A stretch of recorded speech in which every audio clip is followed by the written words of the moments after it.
दोस्तों आज की इस वीडियो में हम आपको स्टेप डाउन ट्रांसफार्मर के सर्किट के कनेक्शन करना बताएंगे कि आप स्टेप डाउन सर्किट के कैसे कनेक्शन कर सकते हैं और उसमें स्टेप हाई वाला सर्किट आप लगा सकते हैं या नहीं लगा सकते। तो वीडियो स्टार्ट करते हैं, वीडियो पूरी देखें ताकि आपको ट्रांसफार्मर के हवाले से जो भी मालूमात है कनेक्शन करने का तरीका वो सही पता चल जाए। अस्सलाम वालेकुम दोस्तों, मैं हूं रमज़ान और आप देख रहे हैं रमज़ान इलेक्ट्रिक सर्विस। दोस्तों आज की इस वीडियो में हम आपको स्टेबलाइज़र का मुकम्मल तरीक़ेकार बताएंगे इस वीडियो के अंदर कि आप स्टेबलाइज़र को किस तरीके से ट्यून करा सकते हैं और उसको किस तरीके से आप सर्किट के कनेक्शन कर सकते हैं। तो जिन भाइयों ने हमारे इस चैनल को सब्सक्राइब नहीं किया, सबसे पहले वो सब्सक्राइब कर लें, साथ आल लगे बेल आइकन के बटन को दबा दें ताकि हर नई आने वाली वीडियो का नोटिफिकेशन सबसे पहले आपको मिले। तो दोस्तों ये कोयल हमने पहले वाली वीडियो में बनाया था। जिन भाइयों ने कोयल बनाने का तरीका सीखना हो तो वो पहले वाली वीडियो इस स्टेबलाइज़र की देख सकते हैं। कोयल बनाने का तरीका उसमें जाकर सीख सकते हैं। उसके बाद आपने इस तरीके कार से इसमें पत्रियाँ डालनी है। पतरी डालने के बाद आपने तो कोर जो है फिर वो हमारी टाइट हो जाएगी। जैसे हमने जब आप पत्रियाँ डाली थी तो फिर उसके बाद आपने 3 या 4 पत्रियाँ लेकर एक दूसरे के मुखालिफ तीन पत्रियाँ हमने डाली है। थोड़ी सी तरह हमने इसमें आई डालनी है। जो पहले हमने डाली थी कोर वो ई होती है और ये जो डाल रहे हैं हम ये हमारे पास आई की शक्ल में से हम आई का नाम देते हैं। तो ये आई कोर है। तो कोर जो है वो बिल्कुल हमारी कंप्लीट हो चुकी है दोस्तों। इसी तरह अब आप इस ट्रांसफार्मर से अप डाउन का भी काम ले सकते हैं, इससे ट्रांसफार्मर से स्टेप अप का भी काम ले सकते हैं। जैसे जैसे दोस्तों देखें हम इसको इनपुट जो है पीछे कम जगहों पर लूपों वाले कम वोल्टों वाली लूपों पे दे रहे हैं तो हमें वोल्ट बढ़ा के दे रहा है ट्रांसफार्मर। ये देखें, अगर आप इससे स्टेप अप का काम लेना है तो आप इस तरीके से कनेक्शन करेंगे। अगर आपने से स्टेप डाउन का काम लेना है तो फिर आपने क्या करना है, इसकी जो 220 वाली जो एंड वाली लूप होती है आपने वहाँ पर इसको इनपुट देनी। जो आउटपुट है वो आपने मुख्तलिफ तारों से लेनी है। जितने वोल्ट आपको ज़रूरत हो तो आप वहाँ पर उतने वोल्ट इससे ले सकते हैं।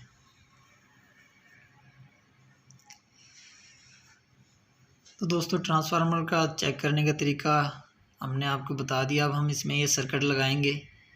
इस सर्किट के अंदर मैंने ये तारें फ्लेक्सिबल पहले से ही काविये से शोल्डर की हुई हैं क्योंकि ट्रांसफार्मर हमने सिल्वर से बनाया था। दोस्तों ये जो हमारी नीली रंग की तार है ये हमारी आउटपुट है और ये जो लाल कलर की तार है ये हमारी इसमें इनपुट है जिसे हम 220 वोल्ट देंगे ट्रांसफार्मर को। जो ब्लैक और ये पीले रंग की तारें हैं दोस्तों ये हमारे ट्रांसफार्मर की जो स्टेप निकले हैं ये उनकी तारें, और यहाँ से हमने इसके कनेक्शन को प्रिंट को काट दिया, ऊपर से हमने इसको शॉर्ट किया है क्योंकि स्टेप अप का ये सर्किट है और हम इसे स्टेप डाउन के ट्रांसफार्मर के लिए तैयार करा है इस सर्किट को। तो हमने इसके कनेक्शन जो है थोड़े से चेंज कर दिए। अगर आपके पास इस तरह का कोई भी सर्किट होगा तो आप ये सर्किट देखकर आसान तरीके से उसको लगा सकते हैं। दोस्तों ये हमने जो ट्रांसफार्मर रिवाइंड किया ये वो है, इसमें हम ये तारें स्ट्रिप के अंदर कनेक्ट कर देंगे। उसके लिए दोस्तों ये ट्रांसफार्मर की लूपें देख लें। हमारे पास ये 5 लूपें, जो छठी लूप है ये हमारा न्यूट्रल है। ये इसी तरीके से हमने कनेक्शन करने होते हैं। तो इसके कनेक्शन करने का तरीका हम आपको बताएंगे इस वीडियो के अंदर मुकम्मल। इस सर्किट को चलाने के लिए आपको अलग से एक 15 वोल्ट या 18 वोल्ट का ट्रांसफार्मर छोटा लेना पड़ेगा जो इस सर्किट को चलाएगा।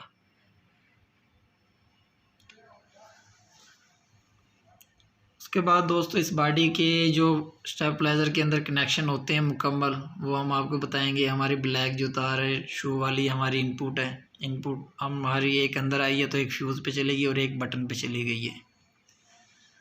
ये हमारे इस बटन के अंदर आ गई है जिससे हम स्टेबलाइज़र को ऑन और ऑफ़ कराएंगे। तो ये हमारी एक तार आगे आ गई है। उसके बाद ये हमारी जो सॉकेट लगी हुई है आउटपुट की है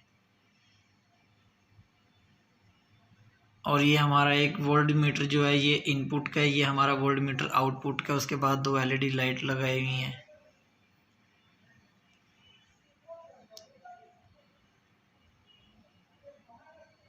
उसके बाद दोस्तों आपने इसके जो कनेक्शन है ये वाला ये इस तार के साथ फ्यूज़ के साथ आपने लगा देना। जो न्यूट्रल है वो हमारी डायरेक्ट लगती है।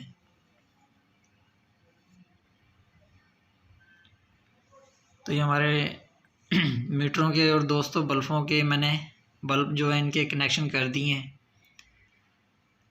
तो एक तार को हमने यहाँ से शार्ट कर दिया दोनों मीटरों के ऊपर, और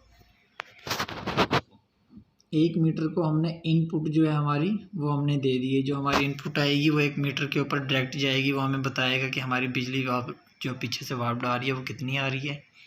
इसको हमने न्यूट्रल के साथ अटैच कर देना है। और एक न्यूट्रल जो है हमारी, ये जो ट्रांसफार्मर की जो न्यूट्रल थी 0 पॉइंट, जो सबसे पहला पॉइंट होता है, ये न्यूट्रल हमने इसके अंदर लगा देनी है।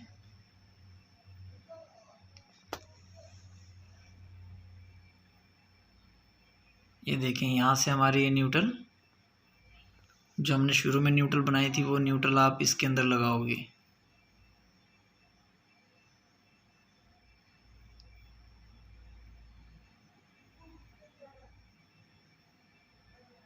तो आपने इस तरीके से अच्छे तरीके से इसको टाइट कर देना तार को।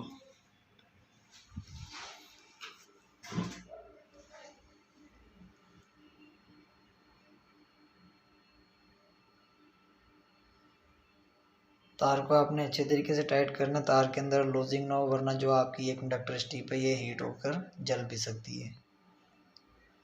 उसके बाद दोस्तों आपने ये इसकी इनपुट है जो हमारा 220 वोल्ट जो हमने वापडा से लेना, वो आप इस सर्किट को लगाओगे।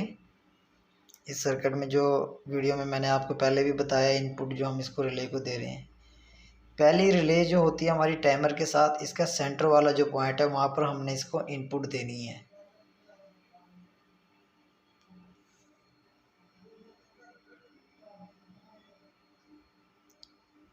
ये देखें, ये जो इसका रिले का बिल्कुल सीध में सेंटर वाला पॉइंट है, यहाँ पर आपने इसको 220 वोल्ट इनपुट देनी है।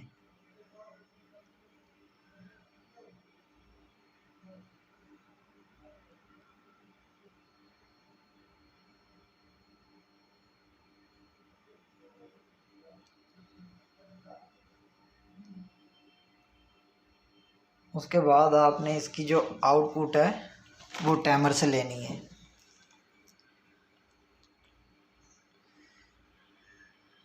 जो रिले का ओपन पॉइंट होता है, नॉर्मली ओपन, एक नॉर्मली क्लोज होता है, एक ओपन होता है, तो आपने ये कनेक्शन ओपन पे लगाना है।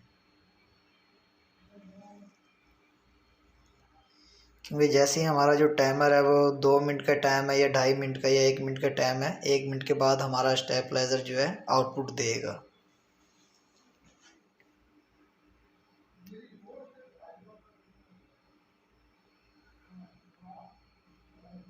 तो हमने यहाँ पर 2 तारें कनेक्शन जो किए हैं उसको, एक हमारी आउटपुट सॉकेट पे चली गई है, एक हमारी आउटपुट जो है इसके वोल्ट मीटर पर आ गई है, जो हमें वोल्ट बताएगा कि हमारे जो आउटपुट पे वोल्ट हैं वो कितने आ रहे हैं। ये हमारा आउटपुट का वोल्ट मीटर है।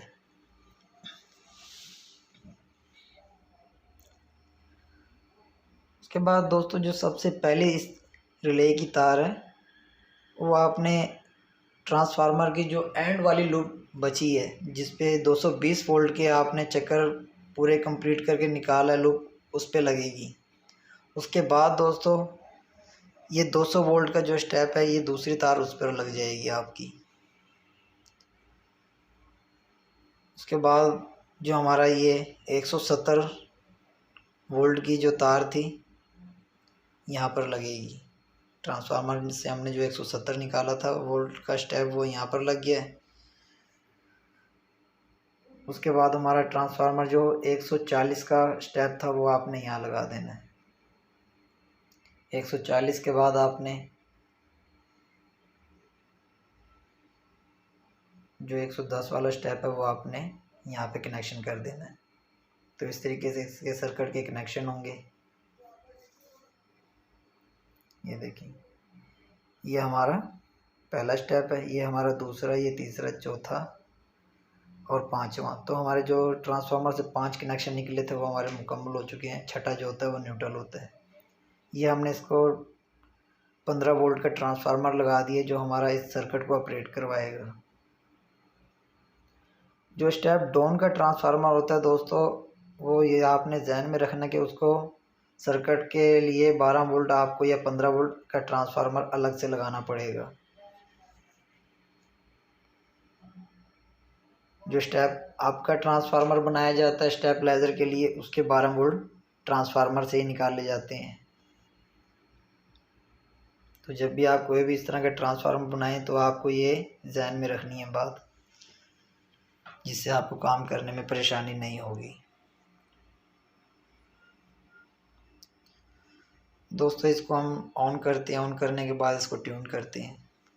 तो हमारे दोस्तों जो इनपुट है वो 219 वोल्ट इस टाइम आ रहे हैं। अब हम इसको ट्यून करेंगे। आपने इसको 200 या 195 के दरमियान पे इसको सर्किट को ऑन करवाना है, स्टेप को। ये देखें, जो हमारा पहला स्टेप है वो ऑन हो चुका है, और जो जैसे ये हमारा 36, 37, 38 वोल्ट तक जाता है तो हमारा स्टेप ऑफ हो रहा है, और जैसे 195 के दरमियान आ रहा है तो हमारा स्टेप जो है पहला ऑन हो रहा है। इसी तरह आपने स्टेप बाई स्टेप सारी रिलेयों को ट्यून करना है।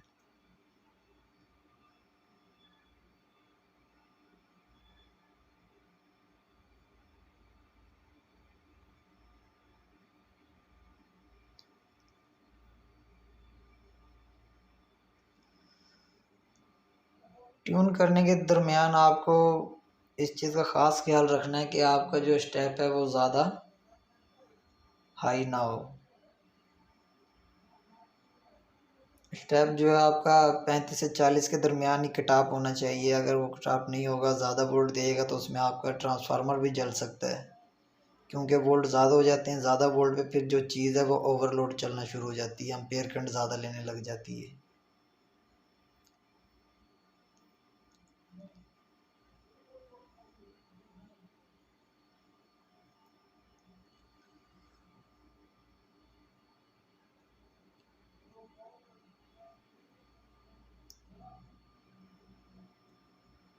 ये देखिए, जैसे वोल्ट हमारे पीछे से कम हो रहे हैं तो हमारा ऑटोमेटिक अब सर्किट जो है वोल्ट को बढ़ा रहा है। उसके बाद आपने इसका जो चौथा स्टेप है उसको सेट करना है।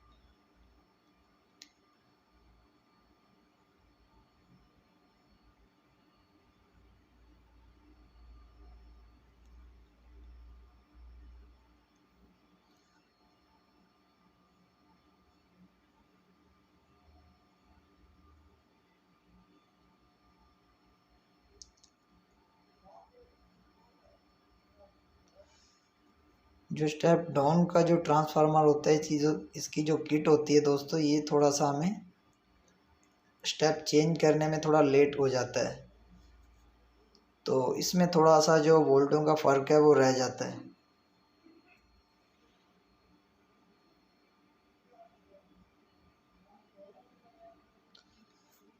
अब हम दोस्तों इसको आपको ट्यूनर के साथ कम ज़्यादा वोल्ट कर चेक करवाएंगे। 1 मीटर में हमारी जो है वापडा इनपुट है और 1 मीटर में हमारी आउटपुट है। इस पर हमने लिखा भी हुआ इनपुट और आउटपुट। जैसे जैसे मैं इसको वेरिएबल को कम करूँगा यहाँ से वोल्ट, हमारा जो आउटपुट जहाँ पर लिखा है यहाँ वोल्ट हमारे बढ़ेंगे।